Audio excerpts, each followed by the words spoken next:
കേരളത്തിൽ ഇന്ന് നടക്കുന്ന ഉപതെരഞ്ഞെടുപ്പ് രണ്ട് തരത്തിലുള്ള ഉപതെരഞ്ഞെടുപ്പാണ്. ഒന്ന് പാർലമെന്റിലേക്ക് വയനാട് ജില്ലയുടെ തെരഞ്ഞെടുപ്പും മറ്റൊന്ന് ചേലക്കരയിലെ. വയനാട്ടിലെ നമുക്കറിയാം, രാഹുൽ ഗാന്ധി അവിടെ വിജയിച്ചതിന് ശേഷം, കഴിഞ്ഞ പൊതു തെരഞ്ഞെടുപ്പിൽ രാഹുൽ ഗാന്ധി അവിടെ വിജയിച്ചതിന് ശേഷം രാഹുൽ ഗാന്ധിയുടെ സ്വന്തം സഹോദരിയായിട്ടുള്ള പ്രിയങ്ക ഗാന്ധിയാണ് അവിടെ മത്സരിക്കുന്നത്. പ്രിയങ്ക ഗാന്ധിയുടെ കന്നി മത്സരമാണ് വയനാട്ടിൽ കുറിക്കുന്നത് എന്ന് ഇവിടെ നമ്മൾ മനസ്സിലാക്കേണ്ടിയിരിക്കുന്നു. ഈ ഒരു സാഹചര്യം യഥാർത്ഥത്തിൽ CPM-നെ സംബന്ധിച്ച് ചേലക്കരയിലും കൂടെ അസംബ്ലിയിലേക്ക് നടക്കുന്നു. കാരണം ചേലക്കരയിൽ മത്സരിച്ച് അവിടെ MLA ആയിരുന്നു, മന്ത്രിയായിരുന്ന K. രാധാകൃഷ്ണൻ പൊതു തെരഞ്ഞെടുപ്പിൽ തെരഞ്ഞെടുക്കപ്പെട്ട് അദ്ദേഹം പാർലമെന്റിലേക്ക് പോയതിൻ്റെ ഒഴിവാണ് ചേലക്കരയിൽ നടക്കുന്നത്. അപ്പോൾ ഈ രണ്ട് തെരഞ്ഞെടുപ്പും എന്ന് പറയുന്നത് യഥാർത്ഥത്തിൽ ചേലക്കരയിൽ വളരെ നെക്ക് ആൻഡ് നെക്ക്, വളരെ ടൈറ്റ് ഫൈറ്റാണ് നടക്കുന്നു എന്നാണ് നമ്മൾ കേൾക്കുന്നത്. ആ അർത്ഥത്തിൽ നോക്കിയാൽ ഇത് പിണറായി സർക്കാരിൻ്റെ തുടർഭരണത്തിന് ഉള്ള ഒരു മറുപടി കൂടെ ആകും എന്നുള്ളതിലേക്കുള്ളൊരു വാശിയിലേക്കാണ് കാര്യങ്ങൾ പോകുന്നത്.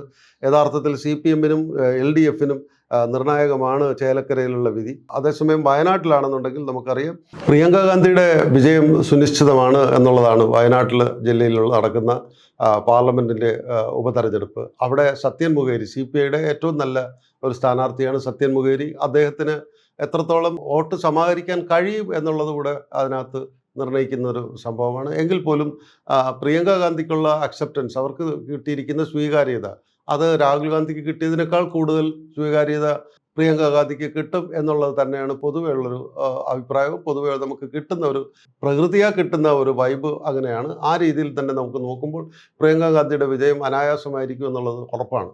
പക്ഷേ ചേലക്കരയിലുള്ള ഇന്നത്തെ നടക്കുന്ന ഈ ഉപതെരഞ്ഞെടുപ്പിൽ രാധാകൃഷ്ണൻ സ്ഥിരമായിട്ട് ജയിക്കുക. അവിടെ ഒരു സംവരണ അസംബ്ലി മണ്ഡലമാണ്. ആ മണ്ഡലത്തിൽ രാധാകൃഷ്ണൻ ജയിക്കുന്ന ആ ഒരു സാഹചര്യത്തിൽ നിന്നും ചേലക്കരയിൽ രമ്യ ഹരിദാസിനെയാണ് കോൺഗ്രസ് പാർട്ടി ഫീൽഡ് ചെയ്യിച്ചിരിക്കുന്നത് ഉപതെരഞ്ഞെടുപ്പിൽ. കാരണം അവർ പാർലമെൻറ്റിൽ കഴിഞ്ഞ തവണ പാലക്കാട് മത്സരിച്ച് പരാജയപ്പെട്ടു എന്നുള്ളതാണ്.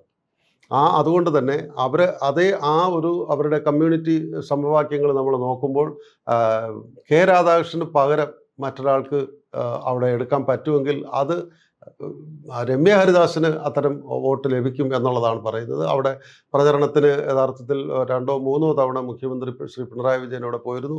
അദ്ദേഹം പറയുന്നു ചേലക്കര കിട്ടുമെന്നുള്ളതൊക്കെ വ്യാമോഹമാണ് എന്ന് പറയുന്നു. യഥാർത്ഥത്തിൽ കോൺഗ്രസ്സുകാർ യഥാർത്ഥത്തിൽ പറയുന്നു ഇല്ല, അനായാസം ജയിക്കാൻ കഴിയുന്ന ഒരു സാഹചര്യമാണ് അവിടെ ഉള്ളത്. കാരണം പട്ടികജാതി സമുദായത്തിൽപ്പെട്ട K. രാധാകൃഷ്ണൻ എന്ന് പറഞ്ഞ മന്ത്രിയെ അദ്ദേഹത്തെ പാക്ക് ചെയ്ത് ഇവിടെ നിന്ന് ഡൽഹിയിലേക്ക് കയറ്റി അയച്ചു, MP ആക്കി മാറ്റിയിട്ട് അദ്ദേഹത്തിന് ഇവിടെ മുഖ്യമന്ത്രി വരെ ആകാനുള്ളൊരു അവസരം ഉണ്ടായതിനെ കില്ല് ചെയ്തുകൊണ്ടുള്ള മുഖ്യമന്ത്രി പിണറായി വിജയൻ്റെ ഒരു ചിന്തയിൽ നിന്നും ഉണ്ടായ ഒരു വികാരം തിരിച്ചടിയായിട്ട് CPM-ന് മാറും. അതുകൊണ്ട് തന്നെ രമ്യ ഹരിദാസ് ജയിക്കും എന്നൊക്കെയുള്ളതാണ് പറയുന്നത്. ഇത് നമ്മൾ പറയുമ്പോൾ ഇവിടെ കേരളത്തിൽ ഇങ്ങനെ പാലക്കാട് കൂടെ ഉപതെരഞ്ഞെടുപ്പ് നടക്കാനുണ്ട്. അത് 20-ാം തീയതിത്തേക്കാണ് നിശ്ചയിച്ചിരിക്കുന്നത്. ഷാഫി പറമ്പിൽ അവിടെ MLA ആയിരുന്നു. അദ്ദേഹം അവിടെ നിന്ന് വടകരയിൽ വന്ന് MP ആയി മത്സരിച്ച് പോയ ഒഴിവിലേക്കാണ് പാലക്കാട് 20-ാം തീയതി തെരഞ്ഞെടുപ്പ് നടക്കുന്നത്.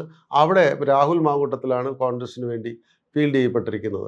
അവിടെ അതുകൂടാതെ നമുക്ക് മനസ്സിലാക്കേണ്ട മറ്റൊരു കാര്യമുള്ളതെന്ന് പറയുന്നത് കോൺഗ്രസിൻ്റെ സ്ഥാനാർത്ഥിയായി നിന്ന് കഴിഞ്ഞ അസംബ്ലിയിൽ മത്സരിച്ച് പരാജയപ്പെട്ട സരിനെ ആണ് CPM-കാർ അവിടെ ഉപതെരഞ്ഞെടുപ്പിന് ഫീൽഡ് ചെയ്തിരിക്കുന്നത്.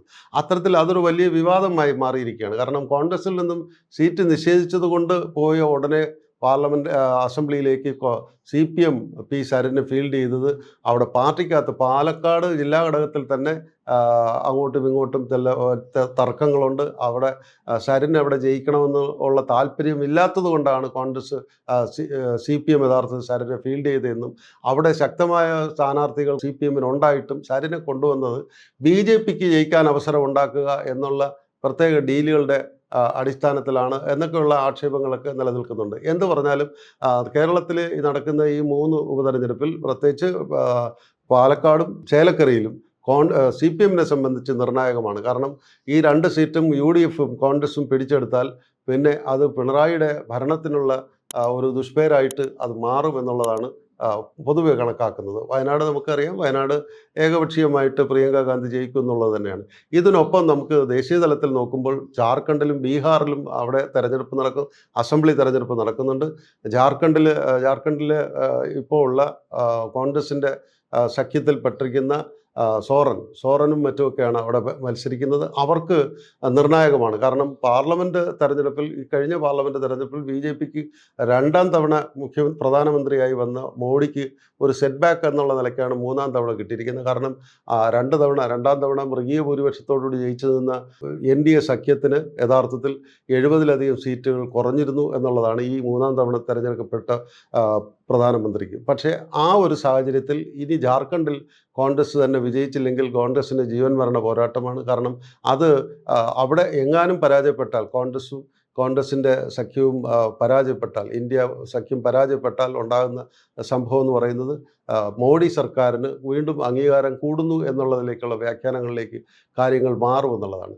അതേസമയം ബീഹാറിൽ നമുക്കറിയാം, പ്രശാന്ത് കിഷോറിൻ്റെ ജൻ സ്വരാജ് പാർട്ടി എന്ന് പറഞ്ഞുള്ള പുതിയ പാർട്ടി അവിടെ മത്സരിക്കുന്നുണ്ട്. അദ്ദേഹം വലിയ ഇലക്ഷൻ്റെ തെരഞ്ഞെടുപ്പ് വിദഗ്ധനാണ്, തന്ത്രങ്ങൾ മെനയാൻ കഴിവുള്ള ആളാണെന്നുള്ള രീതിയിൽ ഇന്ത്യ അറിയപ്പെടുന്ന ഒരാളാണ്.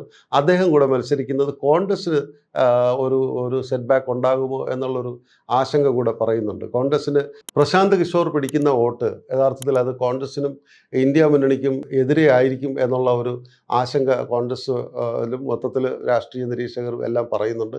എന്തു പറഞ്ഞാലും രണ്ട് രീതിയിലാണ്. ജാർഖണ്ഡും ബീഹാറും കോൺഗ്രസും ഇന്ത്യ സഖ്യവും പിടിച്ചു കഴിഞ്ഞാൽ മോഡി സർക്കാരിന് യഥാർത്ഥത്തിലുള്ള ഇപ്പോഴുള്ള ആ ഒരു പേരും പെരുമയും കുറയുന്നു എന്നുള്ളതിന് ഒരു തെളിവായിട്ട് ഇന്ത്യ സഖ്യം അത് എല്ലായിടത്തും പ്രകടിപ്പിക്കും എന്നുള്ളതാണ് നമ്മൾ കാണുന്നത്.